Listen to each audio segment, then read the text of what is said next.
కీలక మ్యాచ్కి Dharamshala stadium ready అయింది. మూడో టీ20 మ్యాచ్లో టీమిండియా సౌత్ ఆఫ్రికాతో తలపడబోతుంది. టీమిండియా చాలా తీవ్రమైన ఒత్తిడిలో కనిపిస్తోంది.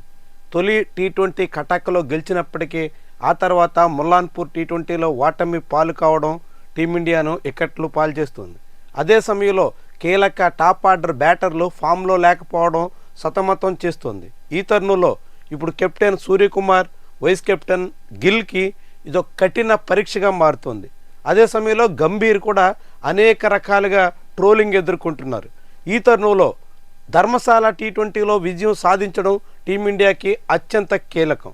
ఈ మ్యాచ్లో గెలిచిన జట్టు సిరీస్లో పై చేయి సాధించేదానికి అడ్వాంటేజ్ ఉంటుంది.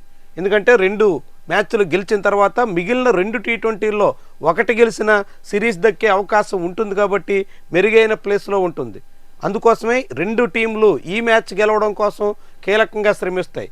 మొదటి 2 మ్యాచ్ల్లోనూ టాస్ గెలిచిన జట్లు తొలుత బౌలింగ్ ఎంచుకున్నాయి, చేజింగ్లో ఫెయిల్ అయ్యాయి. కానీ ధర్మశాల మాత్రం టెంపరేచర్ 11 డిగ్రీలు 12 డిగ్రీల మధ్యలో ఉండేదానికి అవకాశం ఉంటుంది కాబట్టి టాస్ గెలిచిన జట్టు దాదాపుగా ఫీల్డింగ్ ఎంచుకునే అవకాశం ఉంటుంది. టీమిండియాలో బౌలర్లు కూడా రాణించాల్సి ఉంది. సెకండ్ మ్యాచ్లో బౌలర్ల వైఫల్యం మూలంగానే జట్టు ఓటమి పాలైంది. కుల్దీప్ యాదవ్కి ధర్మశాలలో ఉన్న రికార్డు రీత్యా ఛాన్స్ ఇచ్చే అవకాశం ఉండొచ్చు అని కూడా భావిస్తున్నారు. దుబే స్థానంలో కుల్దీప్ వచ్చే అవకాశం ఉండొచ్చు అని అభిప్రాయం ఉంది. కానీ బ్యాటింగ్ ఆర్డర్ అంతగా రాణించలేకపోతున్నటువంటి తరుణంలో ఇలాంటి ప్రయోగం చేస్తారా అన్నది కూడా ప్రశ్న. దాంతోపాటుగా హర్షదీప్ స్థానంలో కూడా కుల్దీప్ రావచ్చు అని కూడా అంచనా వేస్తున్నారు. స్పిన్ విభాగాన్ని మరింత పటిష్టం చేసే యోచనలో కుల్దీప్కి అవకాశం ఉండొచ్చు అని కూడా భావిస్తున్నారు. వీటన్నిటికీ తోడు గిల్ ప్లేస్లో సంజు శాంసన్కి చోటు ఇవ్వచ్చు అనే అభిప్రాయం కూడా ఉంది. అది టీం మేనేజ్మెంట్ పరిశీలిస్తుంది.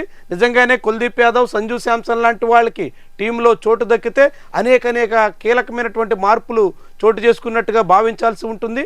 ధర్మశాలలో టీమిండియా విజయం సాధించడం అత్యంత కీలకం కాబట్టి సూర్యకుమార్ ఈ మ్యాచ్లో ఎలా తన జట్టును నడిపిస్తాడు, ఎలా విజయ తీరాల వైపు చేరుస్తాడు అన్నది చాలా కీలకంగా మారుతోంది.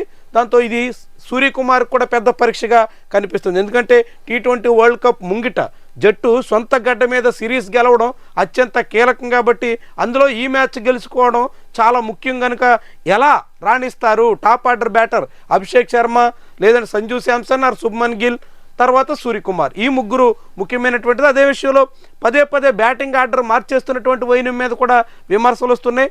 పదే ప్రయోగాలు చేసి చేతులు కాల్చుకోవడం కన్నా స్థిరమైనటువంటి బ్యాటింగ్ ఆర్డర్ ఉండడం అత్యంత కీలకంగా భావిస్తున్నారు. మరి ఈ మ్యాచ్లో టీమిండియా ఎట్లాంటి అప్రోచ్తో ముందుకు సాగుతుందన్నది చూద్దాం.